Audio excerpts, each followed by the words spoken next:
My name's Dave DeBow, founder of MoneyPartnerFormula.com, and this show is built for everyday real estate investors who are actively doing deals and looking to scale using other people's money. So if you're an active real estate investor and you want to get featured on this show to talk about your own real estate and capital raising experiences, then just go to daveinterviewsyou.com. Now let's get rolling with this episode, and remember to subscribe for daily interview content. Hey gang, welcome back. Today, zooming in from beautiful California, Orange County, California, we have a very successful real estate entrepreneur, Andreas Pettersson, who's doing cool things in real estate and these days focusing a lot on RV park investments. So looking forward to that conversation. Welcome.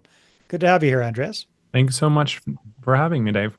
My pleasure. All right. So we're at the beginning of quarter number 2 of 2025. Give us a little snapshot. What does real estate investing look like these days for Andreas? What's in the portfolio? What are you guys up to?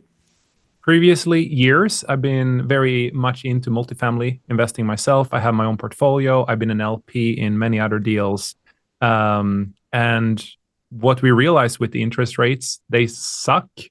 And multifamily, yes, to say it controversially, it's kind of dead unless you have institutional money right now, or it's dead in the terms of what the returns high net worth people are expecting in terms of returns. Yeah. What we decided to do, switch to RV parks. And yeah, so far we have acquired 1 park and we are close to adding an additional 2 parks here in Q2. Okay, well, congratulations on getting the first one under your belt. So tell me, you've got that experience, lots of experience with multifamily. Now you're gung-ho with RV parks. Why? What do you like about this asset class? And let's just compare and contrast with multifamily. Multifamily, I have to deal with whiny tenants. RV parks, I have to deal with people on vacation that loves to sip on their mimosa in the evening and sit next to the fireplace and invite everyone else to have their barbecue. Multifamily, I have to fight with banks all the time on refinancing, especially with current interest rates. RV parks, many of them are owned by boomers. Many of them want to retire. They're perfectly fine with seller financing because they don't want to have a big tax hit. Every deal we have worked on so far have been seller financed. And the 2 we are looking at now soon start raising capital for, guess what? Seller financed. And I don't have to deal with that in the multifamily space.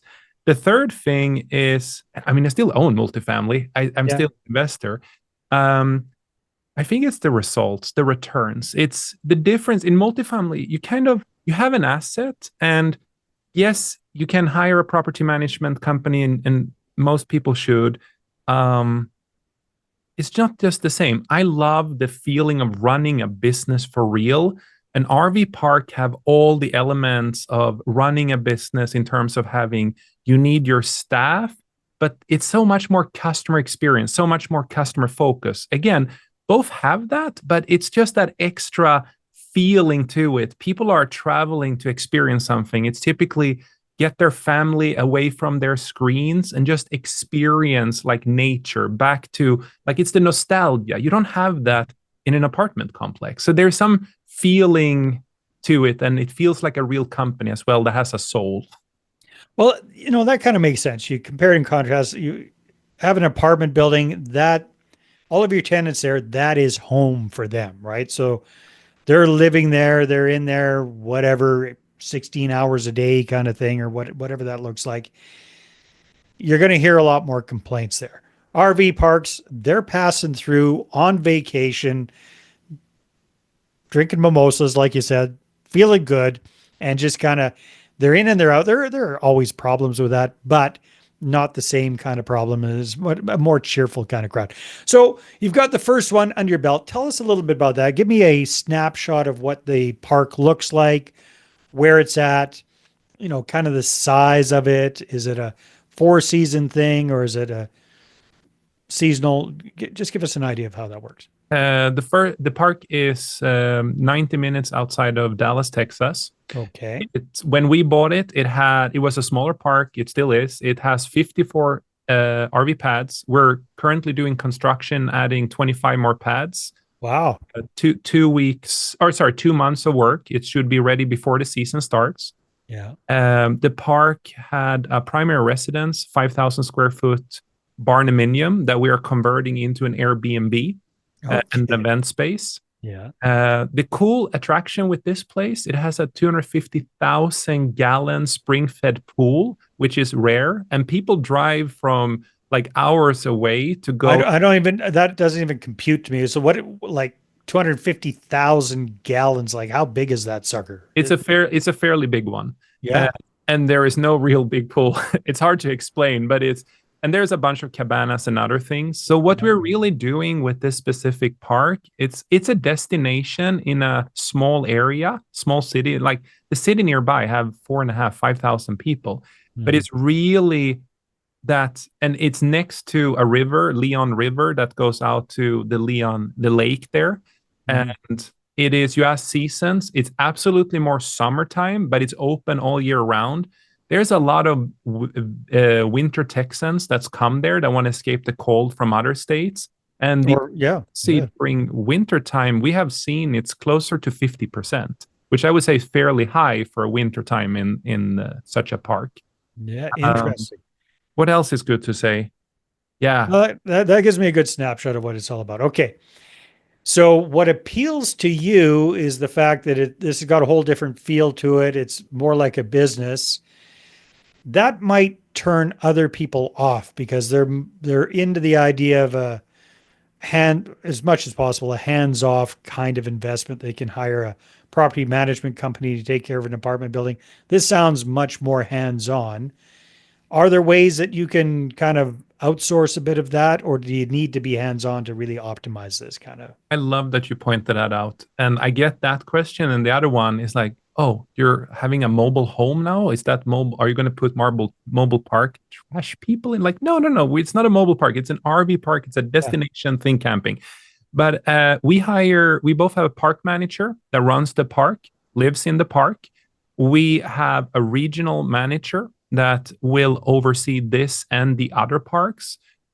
We are still doing asset management. What I meant before with that it's a business, it's also when it comes to an RV park, like it's an experience, it's a destination.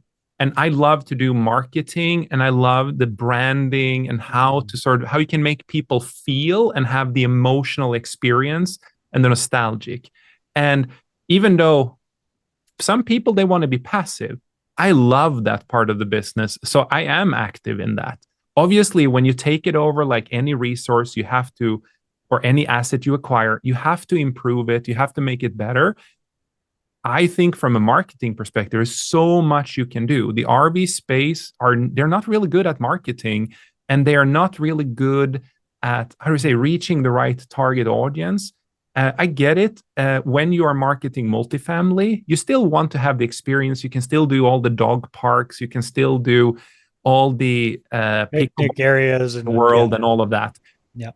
Here there's everything from, you can implement fishing, you can have, like I said, you have the massive pool, and we have ideas of how to upgrade it. I don't want to promise too much, but my point is the experience, like, I don't know, it's something about a customer leaving such a location like, this was amazing, we're coming back. So even though for me as a asset manager, I still want to have it passive, I can choose where I jump in because I have other people who runs it. And obviously I have other people through virtual assistants that do everything from bookkeeping and accounting to reporting and all those things.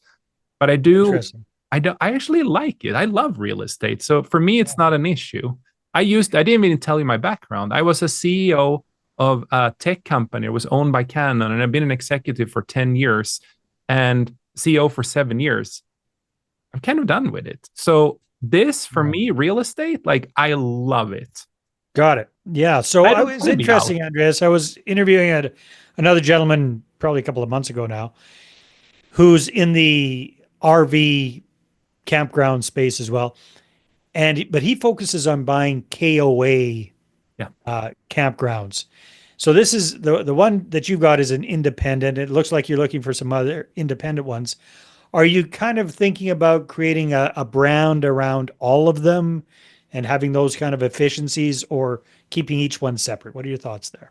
Absolutely. So I have a lot of people who are active in the private equity space. And in the end of the day, we want to build a larger portfolio. We want to put about 10 parks in the portfolio, have an asset value anywhere from 30 to 50 million, depending on how large we go. And then we want to package it all up. KOA is like, yes, you can do that. And we wouldn't mind having it there. But the downside with that is you cannot put your own brand on it. Right. It has to Yeah. be theirs. Yeah. We would love to build something that have all the what's it called? English word. Sorry, English is second language. All the automation, everything. So it kind of runs by itself. So the day we sell the asset or dispose the asset, then people are buying like the efficiency across. Right. And like I said, I've done multiple companies, and I love to establish efficient process, amazing leadership, and because I know that's how you really improve the value of any organization.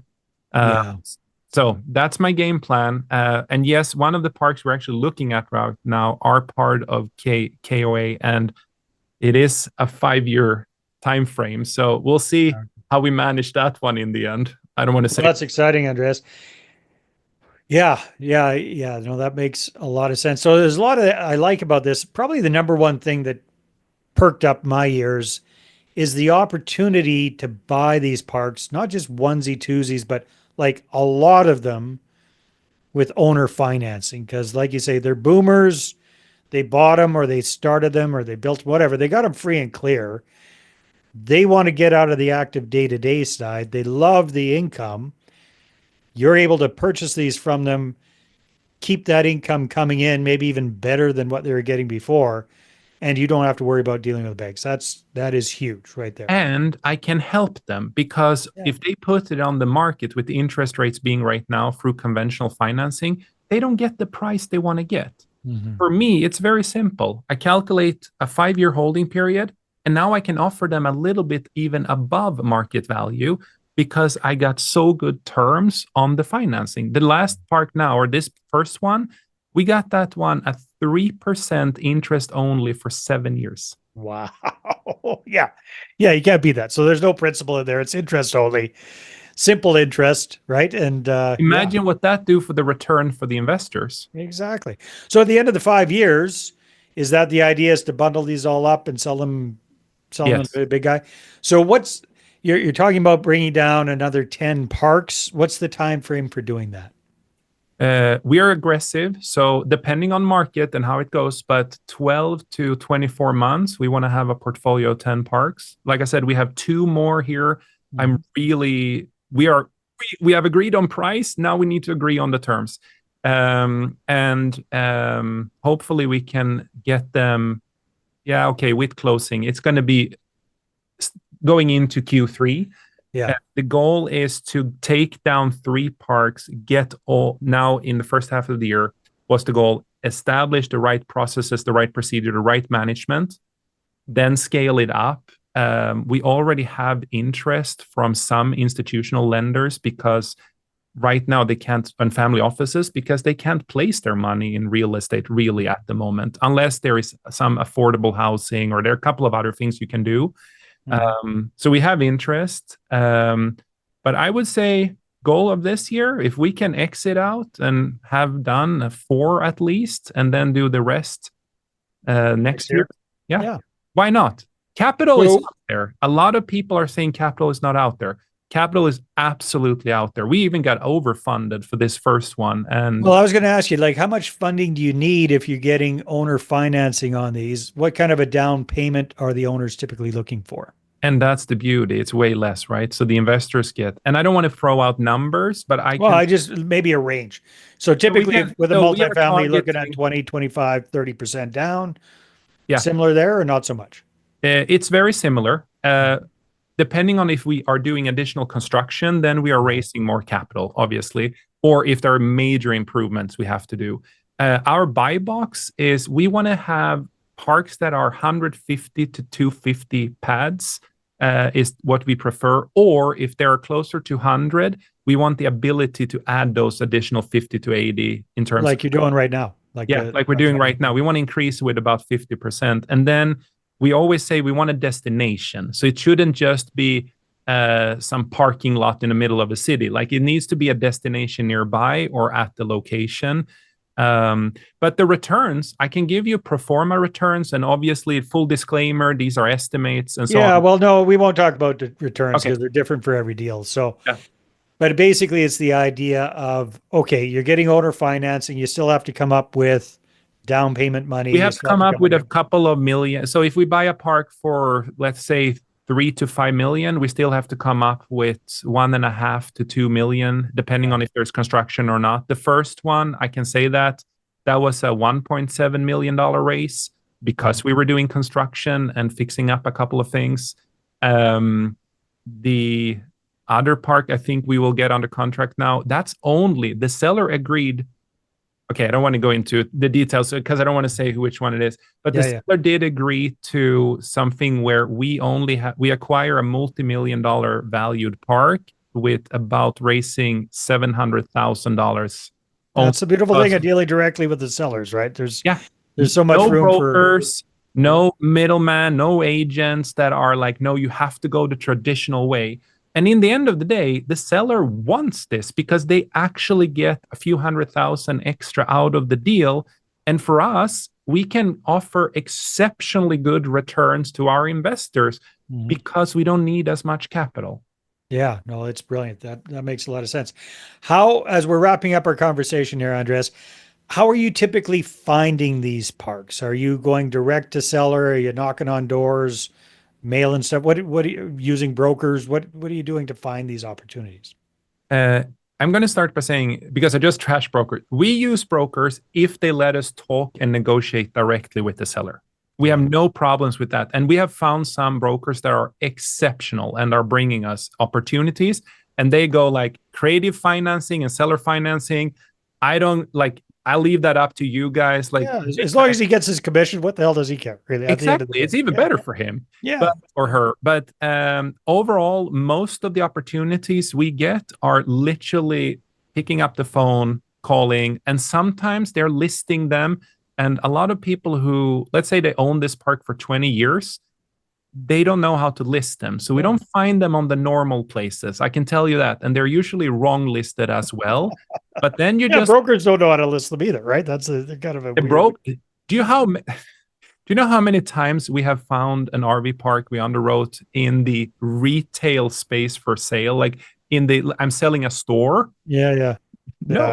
Yes, you might have a camp store, but you're not selling a store. Very different business. So we find them there. And then we also have we have a couple of people we work with that are basically bird dogging for us. They're traveling around and talking to different owners. Oh, that is brilliant. So Andreas, as we wrap things up here, if people want to connect with you and find out more about this whole RV park thing, where should they go if you only had one place to send them?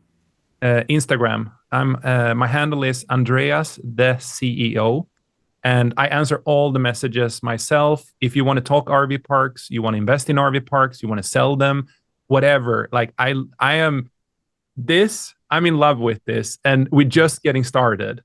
So anything RV park, reach out to me. Awesome, Andreas. Thanks so much for being on the show. It's been a lot of fun. Thank you so much for having me, Dave. Amazing. All right, everybody, take care. We'll see you on the next one.